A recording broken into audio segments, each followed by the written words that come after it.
Welcome to the Financial Power Play, the podcast where hockey meets real life money talk. I'm Brett from Uptown Wealth Management, here to help hockey families and professionals create a financial game plan that works on and off the ice. From the rink to retirement, this is your go-to for real stories, smart strategies, and trusted advice. Let's drop the puck and dive in. Hi, welcome to the Financial Power Play. I'm Brett Cranson, and today I have a great guest, Taylor Cook. She's a former professional hockey player and now a mental coach. So let's welcome her to the podcast. How's it going today, Taylor? Yeah, good. Thanks so much for having me. It's great. So kind of wanted to start out with like your story and sort of figure out how you first started playing hockey and how that journey was. Yeah, I've been playing hockey truly since as long as I can remember. I put skates on at the age of 3, and I think it was about maybe 4 or 5 years old when my mom enrolled me in Little Timbits. You know, if you're Canadian, that's like the first kind of stuff that you go through. So I started quite young, and my dad, he used to play hockey as well. So that's part of the reason I think why it was so easy for me to seamlessly fall in love with the sport too. Um, so yeah, started quite young. That's great. So I know like a lot of kids are excited when they see the goalie equipment and they want to play goalie. So how did you start playing goalie? What drew you to play in that position? And I think it's kind of a funny story actually because like a lot of goalies they just knew like this is where they wanted to be and that's exactly what they did. For me, it was a little bit different. So I started out as a player. I just really was not a good player, let's say, and didn't really love all this idea of skating up and down the ice for 60 minutes. So, um, in in the league that I was playing in, it was quite common for every player to have to rotate through each position. That way, you could get a little bit of a feel for each one to see which one you actually preferred or which one you maybe had some natural inclination to be better at. And basically, I got thrown into the net, put the pads on, and I didn't want to come out of the net after that. I just fell in love with the position and wanted to continue on. And normally they at that age, because it was quite young, they don't typically allow you to do just one position. But because so many players didn't want to be a goalie at that time, they were like, yeah, it's fine. You go ahead and you love it, so we'll let you keep playing there. So that's pretty much how I made the switch from being a player into being a goalie. oh, that's great. Yeah, it's similar to how my younger son also same thing before COVID was playing out. He wasn't the greatest skater, so they put him in goalie on rotation, and he was amazing. And they left him there, and he actually became a better skater because of it. So that was now he doesn't play hockey anymore, but he was a pretty good goalie when he was there. So same similar kind of story. So did your parents have anything to say about you wanting to play goalie? Like, did they try to discourage you, or was your parents like happy to have you play, just playing? I can't remember them ever like vocalizing them not wanting me to be in the net.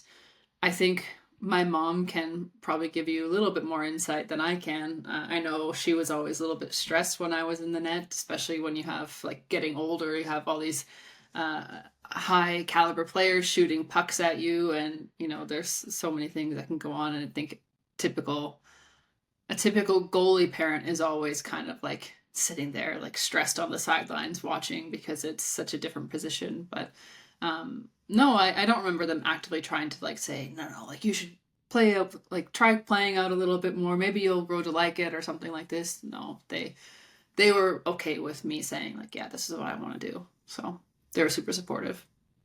Oh, that's awesome because I hear like a lot of parents they try to talk their kids out of playing goalie because of all the equipment costs Yeah. and that kind of stuff, Yeah, I think and the any stress. sane parent would try to do this, honestly. Like, thinking about like whenever we have kids in the future, I don't know if I would want them to be a goalie just because I know so much of the stress that comes with those things. And maybe I don't want to have to live through what my mom had to live through, but yeah, I can understand why parents try to discourage it and go to a different direction for sure. Yeah. And then, so then I guess you became pretty good at playing goalie and moved up from like playing the Timbits House League to, I saw you played at Stony Creek, and then from there went to university. So how was that transition? Like, how did that go? What was the stresses, that kind of challenges, stresses that you went through that journey?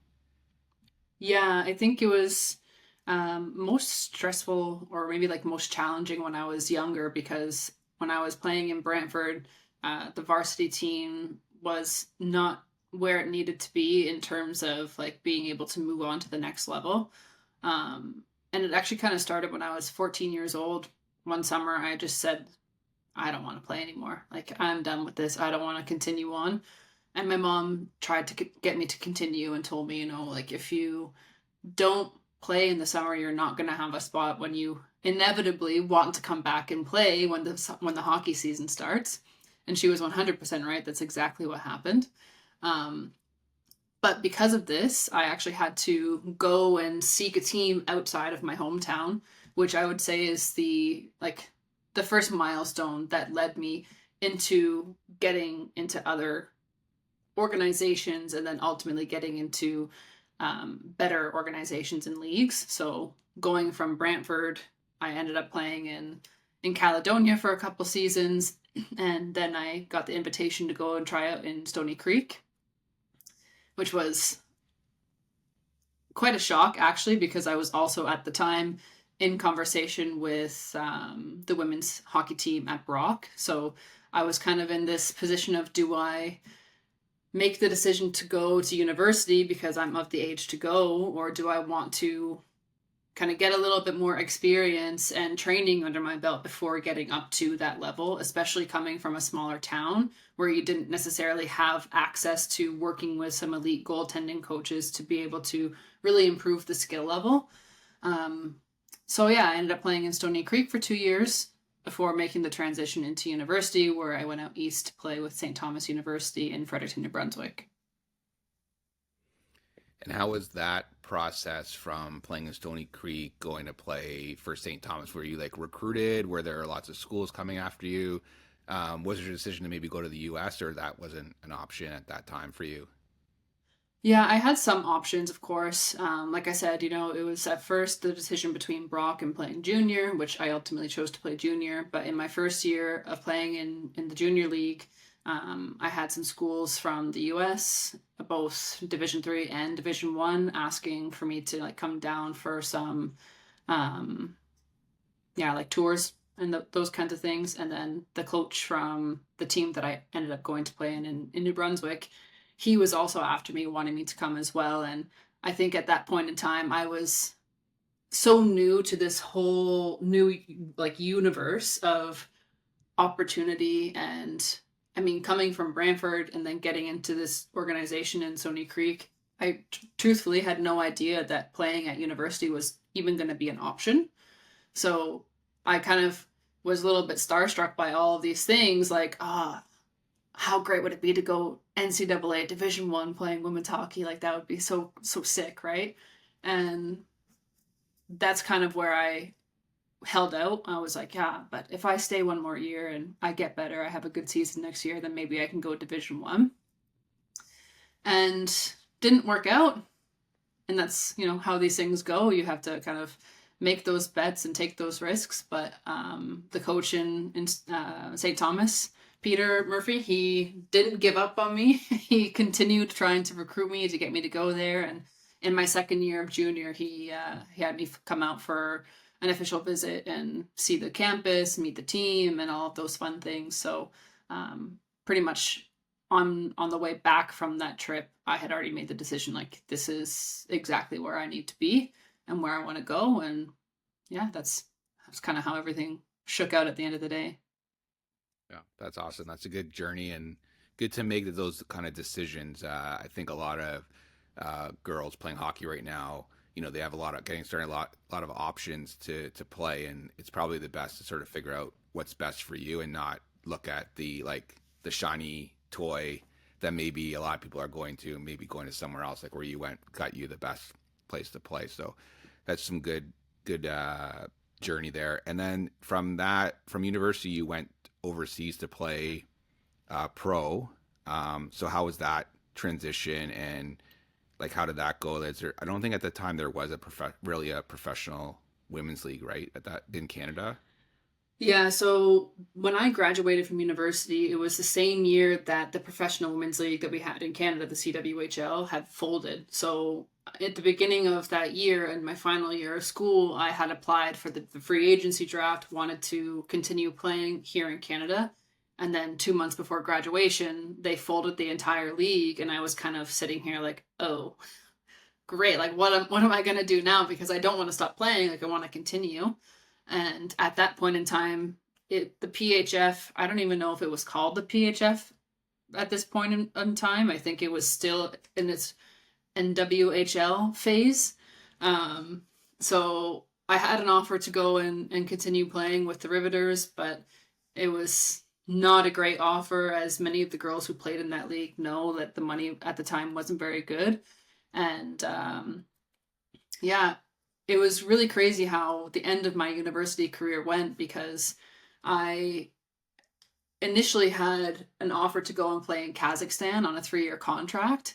And about 2 weeks before I would have been going, they decided to pull the contract and bring in another goalie instead. So that was a pretty devastating moment for me. I mean, 2 weeks out of the season and you're thinking you're going one place, and then it's completely pulled out from underneath you. And to top everything off, like they were trying to qualify for the Olympics. So it was really like a big contract, not just from like a financial perspective or anything, but more or less from my passion and my dream of what I wanted to accomplish in my own career. So it was probably the biggest challenge to emotionally work through losing that opportunity. But everything happens for a reason. I think it was maybe a couple days later, I had a contract in Hungary, and unfortunately it wasn't to play, but it was to coach instead. So I actually ended up moving overseas to Hungary, where I coached a U25 team for about 3 months before I decided, yeah, coaching is not where I want to be right now. Like I still have the passion and the drive to play. I also still have the physicality to be playing. My body's still here. So then I had the opportunity to go out to Oslo, Norway, which was really, really great. Ended up playing there for 2 seasons. And I think the question was around like, what was the biggest shock? It's actually really difficult, because it was, I think, like culturally, and the language was not as shocking as I expected it to be. Like I felt like I really just blended in, and like it was not that big of a deal. But for me, the challenge came when I actually moved and started to play in Kazakhstan 2 years later. And that was probably the biggest challenge for me, because you're playing in a team where they mostly speak Russian, also heavy travel in comparison to a lot of other clubs that I had played in previously too. And also being the only goalie when I was playing there, with no backup, like zero backup, not even someone to sit on the bench backup in case you get injured. So I was really, really overworked, and yeah, that was, I think, probably like the biggest challenge in terms of moving overseas. Wow, it's really hard just being the only goalie on a team, and you basically have the Yeah. whole team on your back every single night playing hockey. So, to see how Yeah. that is as a goalie. And then, so I guess maybe that opened up your eyes to the mental side of the game a little bit. And I know now you're a mental coach, but did you think about that when you were playing? Like, did you get help from someone that maybe made you interested in this, going into that route after you're done playing? Yeah, the first introduction to the mental side of the game actually came when I made the switch from playing in Brantford and jumping into junior in Stony Creek. So the coach who I had worked with there, although she wasn't like working with me as a mental coach or anything like this, but she understood the importance of having a strong mentality and mindset as an athlete. So she gave me this book that really changed the trajectory of how I was playing stepping into junior. So I had a really great first year. And that's kind of when I got put on to, okay, like this is actually really important, and started to pay more attention to those things. But I never actually worked with a performance coach until I was living and playing in Norway. And at the same time, I was simultaneously going through to have myself certified as a performance coach as well. So I was kind of getting coached and learning how to coach at the same time as well as playing.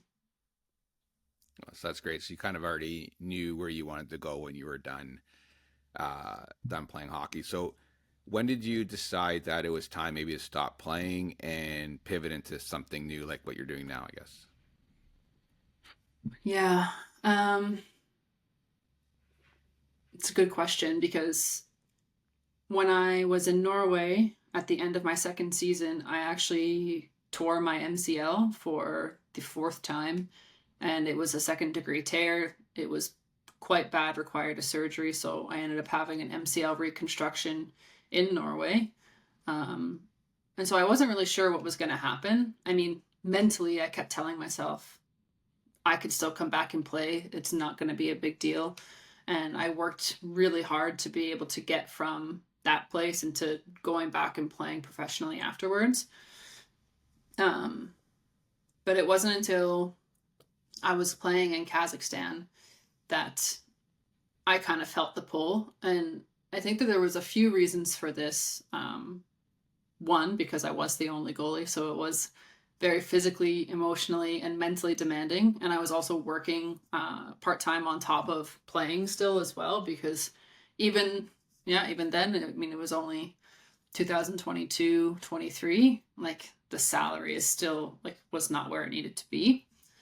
And also all of the travel that came with it. So my boyfriend at the time, who is now my husband, we were living in the north of Germany together.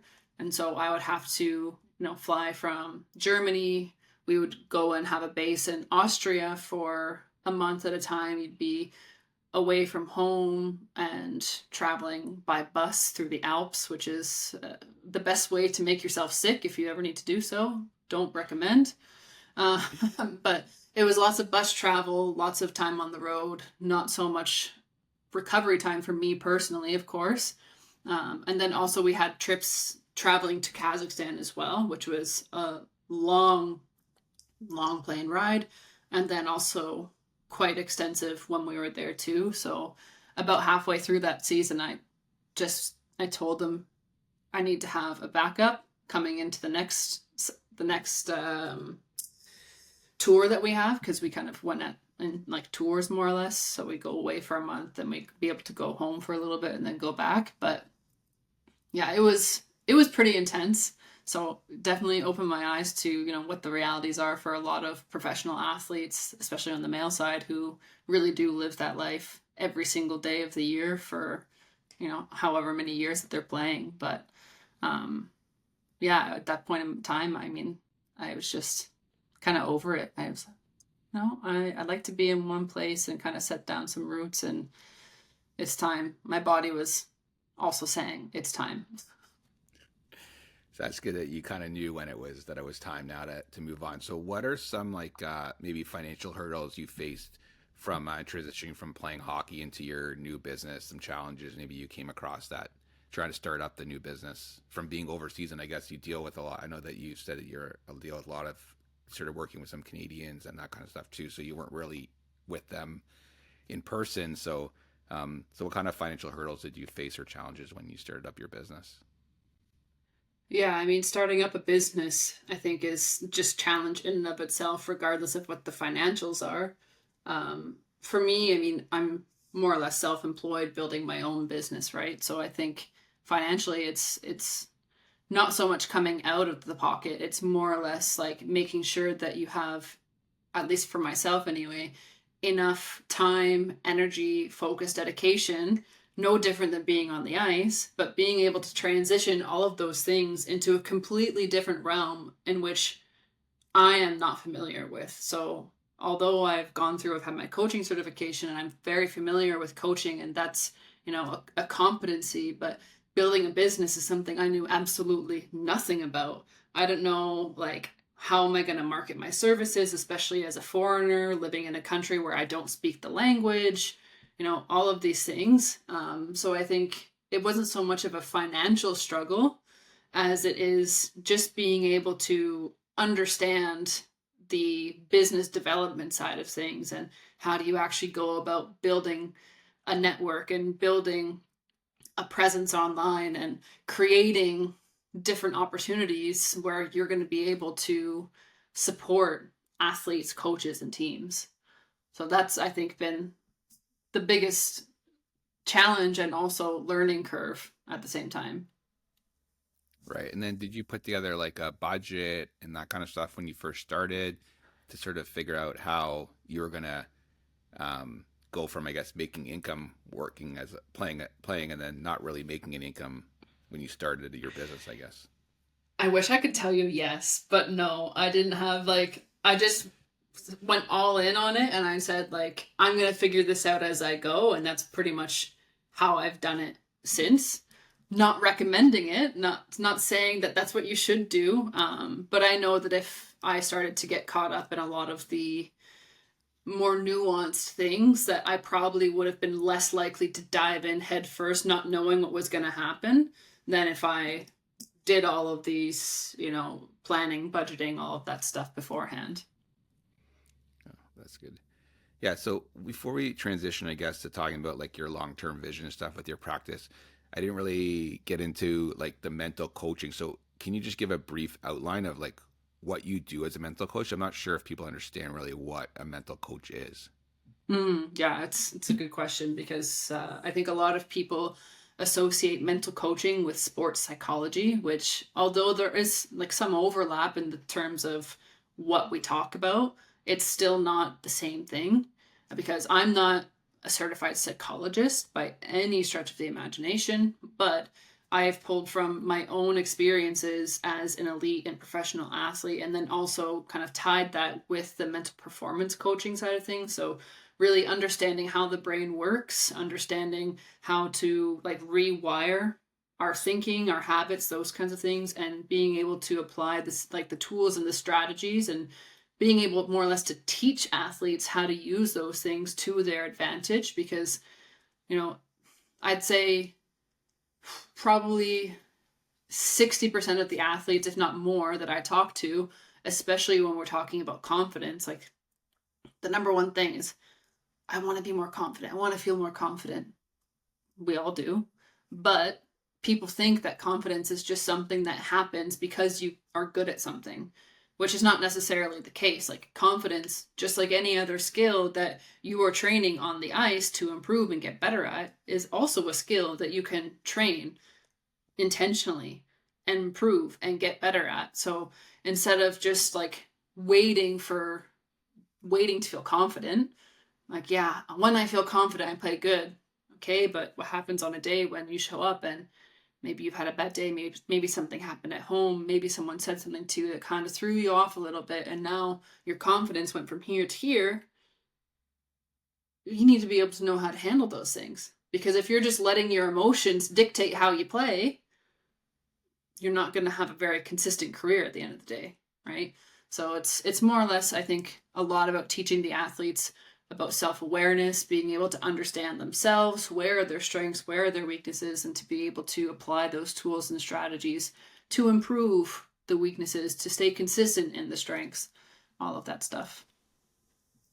Yeah, that's really good. So do you work mostly with pro athletes or minor hockey kids? Like I know, or do you work with all sports people? Yeah, it's a range. I've worked with young athletes from as young as 12 or 14 years old. I've also worked with professional level athletes and Olympic level athletes, and I also consult with teams, and I also, support coaching staff around developing a strong culture and leadership within their teams. So that's like it really does vary. Most of my athletes have been from hockey, but all of these tools are truly something that can be used not just in hockey, but in soccer, swimming, football, like also just in everyday life. I think it's really, really supportive. Yeah, that's great. So then, what's your long-term vision now for your business? It's a really loaded question. As someone who's quite young in the career path and also like just young in this industry in general, I think my vision is truly still evolving. So right now, I'm more focused on the short term, but long term, I definitely want to be working with national level teams to be able to provide that type of support, whether that's for athletes, for coaching staff, or for like an entire team. I think that's really where I want to go. Part of that being because my dream was to play at that level, to be playing at the national level or the international, like Olympic stage. So to be able to maybe transcend that vision from when I was an athlete now into coaching, and to be able to provide athletes with that same type of support that I certainly could have used when I was their age, or at, you know, at the level that they're at, is something that I want to continue to strive towards. That's good. And then how do you balance your business and your lifestyle and goals? Because I know that you do a lot of traveling, and I know your husband also does some traveling too. So how are you balancing everything with the business and then all the travel that you guys do as well? It's a very fine balance, I'll say. No, it's actually okay. I mean, my work is mostly from home, except when I'm consulting with teams, it's then a little bit more hybrid. And you know, sometimes in the summers I'm doing camps in Sweden, or you know, right now I'm consulting with clubs in Zurich, for example. So the travel is actually not so bad, but it's, yeah, more or less just like really staying on top of the schedules from myself, and also for my husband too, because we of course have a dog at home, so we need to make sure that he's taken care of if one of us is on the road, or if we both have to be away or something like this. But yeah, I don't know, there's no secret recipe for it. It's just aligning schedules all the time. Right. Okay. And then how are you now? I know we talked about your financial challenge a little bit when you started your business. How are you now evolved in your business in terms of money side? Like I know we've talked a little bit about budgeting and cash flow and savings and that kind of stuff. So are you how are you starting to feel like that now? Like how are you evolved to from your I guess started the business to now? Yeah, I think it's definitely changed and shifted as I've grown and also been able to understand the business a little bit more, and just growing business in general. Yeah, but I'd say it has changed a lot, because now I try to keep as informed as I possibly can be, and also seeing, okay, like how much is coming in versus how much is going out, and really paying attention to those discrepancies, I guess. But it's I would say the biggest shift is coming from like when I was an athlete to now being a business owner is probably the biggest, because I used to like dread looking at my bank account when I was playing, because like I said before, the salary was so low that you really just kind of scraped by. At least that was my experience at the time. So it's very, very different experience for me now, because I'm very aware of like how much there is, how much is going out, and how much is coming in. So I think I'm growing in that capacity for sure, but there's always more to be learning and to be improving on. Right, that's good. So I just want to end off with a few quick questions. So what was your best money advice you've ever received? Oof. Is it bad if I say I don't really have an answer for that? Like, I don't know if I've No. received like the best money advice from anybody, other than like start to track everything. Just be aware of what's going on, and don't avoid looking at your bank account. Yeah. Yeah, that's good advice. Like to keep track. Yeah, that's something I try to do with all everybody I deal with is try to make sure that we're budgeting, looking at our cash flow, and then reviewing it on a regular basis to make sure that we're on target and we're not like overspending or getting too much into debt. And especially when you're trying Hmm. to run a business, you want to make sure that everything's you're watching every penny to make sure you're Yeah. covering your costs and that kind of stuff. So yeah, that's good. Um, Biggest financial mistake you did during your playing career? I think in university, I made the mistake of getting a credit card that had not only an annual fee, but like an outrageous interest rate on it as well.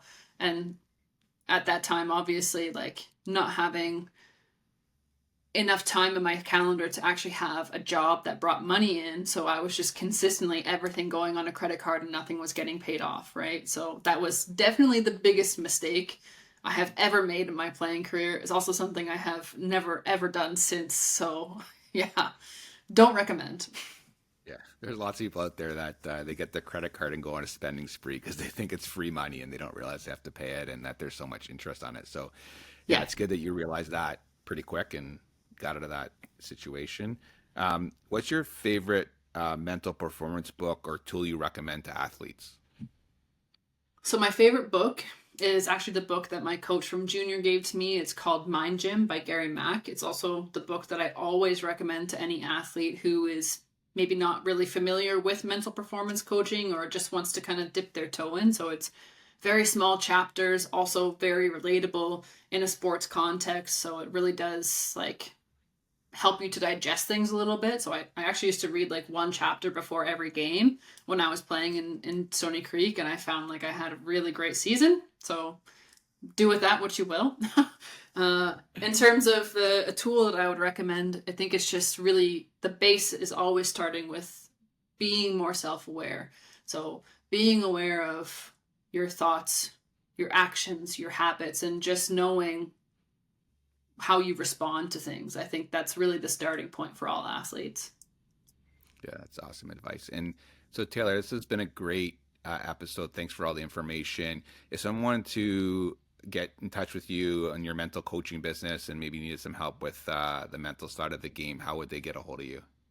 Yeah, you can reach out to me at tailored-minds.com, or you can visit my website, www.tailored-minds.com. You can also follow me on social media as well, Taylor B. Cook _ across all platforms. So yeah, that's probably the best way to go about it, I'd say. That's awesome. Yeah. So if you're out there and you need some mental coaching, I would highly recommend reach out to Taylor, see if she can help you out with getting you past some of those hurdles in your sports journey or even your business journey. I think she can help you that way too. So this is a great episode. So thanks, Taylor, for coming on. And it's been a good time. Yeah, thank you very much for having me. Thanks for tuning in to the Financial Power Play. If this episode sparked something for you, be sure to subscribe, share it with your hockey crew, and leave a review. Want to talk about building your own financial playbook? Visit uptownwealthmanagement.com to book a free consultation. Until next time, stay focused, stay flexible, and keep playing your game.